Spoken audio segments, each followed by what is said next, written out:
Ouais.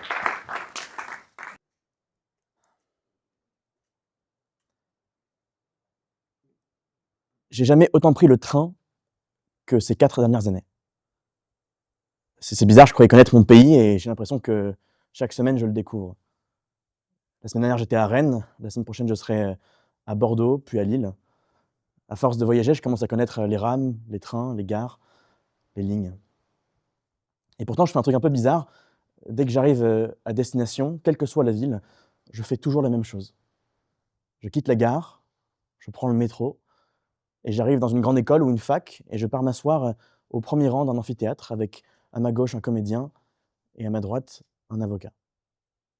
Pendant environ 2 heures, on écoute des jeunes de 16 à 24 ans qui parlent, qui font des jeux de mots, des traits d'esprit, parfois de la poésie, qui réfléchissent. On rigole, on s'émeut. Honnêtement, on passe un très bon moment. Et puis on part s'isoler avec ce jury. On délibère, on revient sur scène et on choisit un grand vainqueur. Ça y est, j'ai vécu l'expérience d'un concours d'éloquence. Honnêtement, j'adore ça, ces concours d'éloquence. On y rencontre des gens passionnants, souvent passionnés, différents.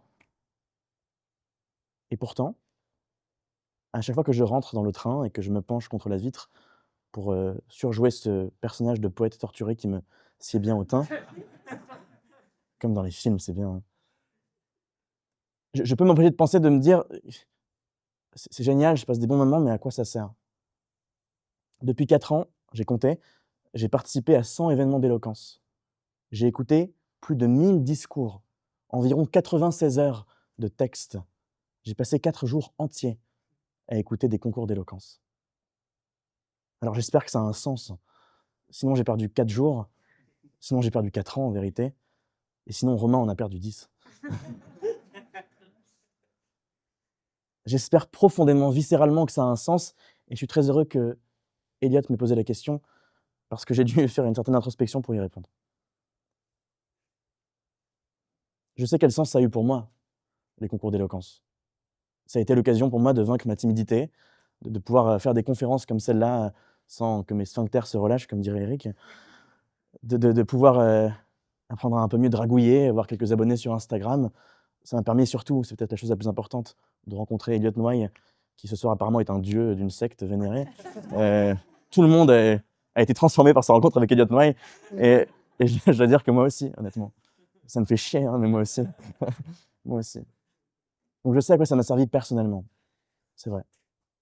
Mais si on prend du recul au-delà du niveau personnel, individuel, à quoi ça sert tout ça? C'est quoi le projet de fond, le projet de société que ça défend, que ça consacre? J'imagine que ça sert à quelque chose parce que des concours d'éloquence, il y en a plein. Il y en a même de plus en plus partout en France, dans les facs, les écoles, les universités. Donc s'il y a des gens qui viennent à des concours d'éloquence, s'il y a des gens qui font des concours d'éloquence, s'il y a des gens qui écoutent des vidéos de concours d'éloquence sur internet, c'est que peut-être, j'espère, ça sert à quelque chose. La première réponse, la première hypothèse que certains donnent, c'est la suivante: les concours d'éloquence, ça sert à se divertir. Et je le disais, on passe un très bon moment quand on va dans un concours d'éloquence.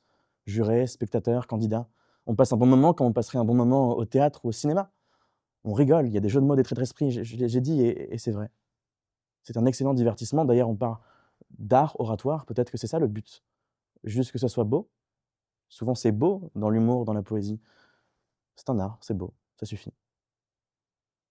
Quand je le dis, quand vous l'entendez sûrement, on sent que c'est pas suffisant. Parce qu'on sait, on devine, on intuite que dans la parole, il y a quelque chose de différent des autres arts, des autres compétitions, des autres disciplines de pur divertissement. D'ailleurs, on se pose la question, à quoi servent les concours d'éloquence? Beaucoup la posent, mais personne ne se pose la question pour les concours de tennis, les compétitions de danse, les concours de Scrabble ou de bridge. Ça existe. Je suis sûr qu'Eric en fait plein. Parce qu'on sait, au fond, que c'est pas exactement pareil. Que le sujet de l'éloquence n'est pas qu'un sujet de divertissement, n'est pas qu'un sujet de beau, c'est aussi un sujet de bon.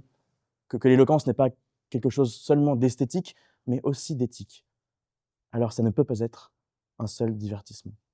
Même si ce qu'on y fait est surprenant, même si on a un exercice qui est quasi fictif parce qu'il n'existe nulle part ailleurs. C'est vrai, dans quel contexte est-ce qu'on répond à une question que personne ne se pose avec des convictions, une thèse qui nous est imposée, à laquelle parfois on ne croit pas?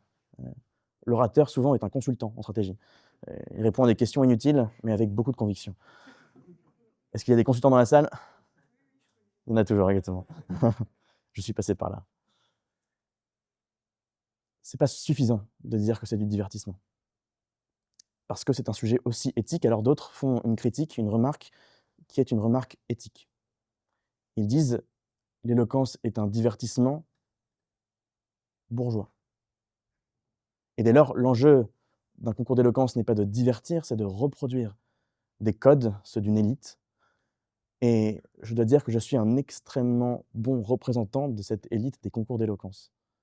Je suis fils d'un cadre et fils d'une cadre, petit-fils, d'un cadre et d'une cadre, et d'un cadre et d'une cadre. Et il y a tellement de cadres que je comprends que bien des gens aient du mal à voir les concours d'éloquence en peinture. C'est vrai, quand on les regarde, les concours d'éloquence, c'est un repère de jeunes, souvent hommes, de jeunes hommes souvent privilégiés et de jeunes hommes privilégiés souvent blancs dans des grandes écoles de commerce et de sciences politiques. Ça ne représente pas beaucoup de gens, en fait. Il y en a partout en France, mais quand on les regarde, ils se ressemblent un peu quand même. Alors on pourrait faire cette critique, elle est juste, elle est vraie, je l'ai vécue dans ces 100 événements d'éloquence. Il y avait beaucoup d'hommes, beaucoup de blancs, beaucoup de gens issus des grandes facs et des grandes écoles. C'est vrai, c'est un fait. Mais est-ce qu'on se critique vraiment le concours d'éloquence quand on dit ça? Est-ce que le concours d'éloquence, loin d'être ce qui permet de reproduire ça, n'est pas juste ce qu'il révèle? Est-ce que la société n'est pas comme ça? Est-ce que le concours d'éloquence n'est pas juste le miroir de ce qui existe déjà ailleurs? Je crois que si, et dès lors je refuse là encore cette hypothèse. L'éloquence n'est pas juste là pour divertir, l'éloquence n'est pas là du tout, je crois, je l'espère, en tout cas la vraie éloquence, les vrais concours d'éloquence, pour reproduire. Alors qu'est-ce qu'il reste, si c'est ni l'un ni l'autre? Qu'est-ce qu'il nous reste? Pourquoi est-ce qu'on fait ça? Pourquoi est-ce qu'on perd, j'espère qu'on le gagne, notre temps romain, depuis 4 ans, depuis 10 ans? Il y a une phrase, dès que je suis perdu dans une histoire que j'ai racontée, une argumentation qui me sauve toujours, parce que je la trouve terriblement vraie. C'est une phrase du poète Hölderlin qui dit: «Là où croît le péril, croît aussi ce qui nous sauve».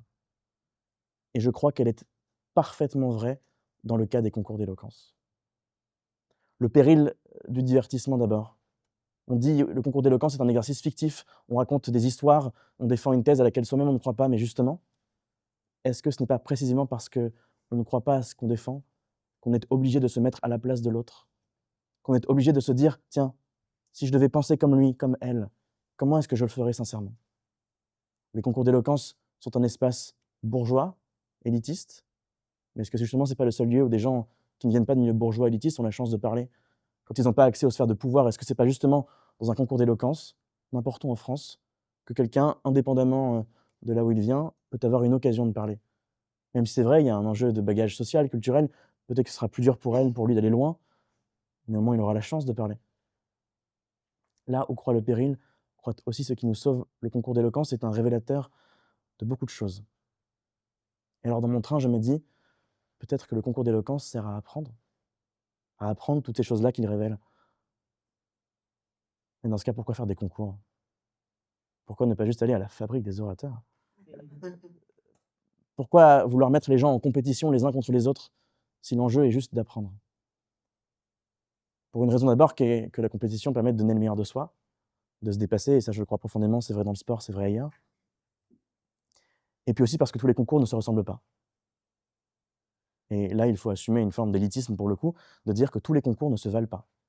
Qu'il y a des concours de divertissement, qu'il y a des concours de reproduction sociale, et qu'il y a, je crois, des concours d'apprentissage.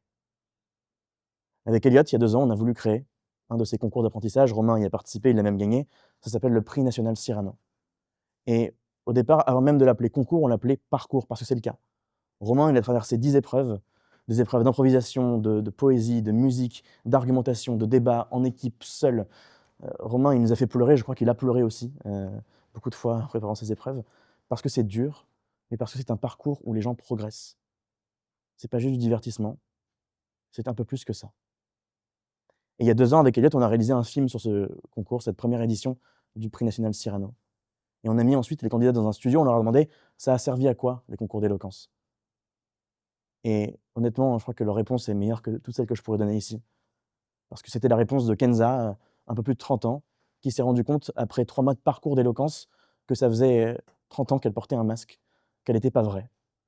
On a rencontré Augustin, 18 ans, jeune lycéen d'Henri IV, plein d'ambition, qui s'est rendu compte à 18 ans seulement que ce qui est important dans la vie, c'est peut-être pas juste que réussir et battre les autres. Il a même rencontré une copine qui, j'espère, sera sa femme. Ça sera une super histoire à raconter, Elliot, quand on parlera du prix Cyrano. On a rencontré Thierry, il est dans la salle ce soir, qui, je crois, j'ai pas envie de parler à sa place, mais a découvert, ou redécouvert en tout cas, à 65 ans, son âme d'enfant. On a rencontré des gens pour qui ce concours, ce parcours d'éloquence a été un bouleversement profond. L'éloquence, le concours d'éloquence, c'est une quête de soi. On apprend qui on est. C'est un voyage en train. On s'éloigne un peu de soi et ensuite on y revient. Et là encore, c'est pas suffisant. Il y a des concours de divertissement, des concours de reproduction, des concours d'apprentissage. C'est une quête, mais je crois que le concours d'éloquence est le plus fort, le plus vrai, le plus intense lorsqu'il n'est pas seulement une quête, mais aussi une conquête. Et c'est ce qu'on a voulu créer avec Cyrano, un espace où des gens qui, autrement, ne se seraient jamais rencontrés, l'ont fait, se sont rencontrés, se sont vus, se sont parlé. Et ça bat tout. Il y avait des gens qui venaient de milieux bourgeois élitistes, d'autres non. Il y avait des gens qui savaient écrire, d'autres parler, des gens qui savaient faire rire, d'autres faire de la poésie, des gens différents, mais qui se sont rencontrés, qui se sont vus et qui se sont parlé. C'est à ça que servent les concours d'éloquence. C'est un voyage hors de soi puis en soi, un voyage avec les autres et vers les autres. Alors quand je prends mon train, désormais, je pense à Kenza, Augustin, Thierry, beaucoup d'autres, et je me dis c'est bon. Peut-être que j'ai perdu 4 jours de ma vie, 4 jours de vie, mais au moins j'ai gagné 10 ans d'éloquence, et j'en suis sûr, 10 ans d'espérance.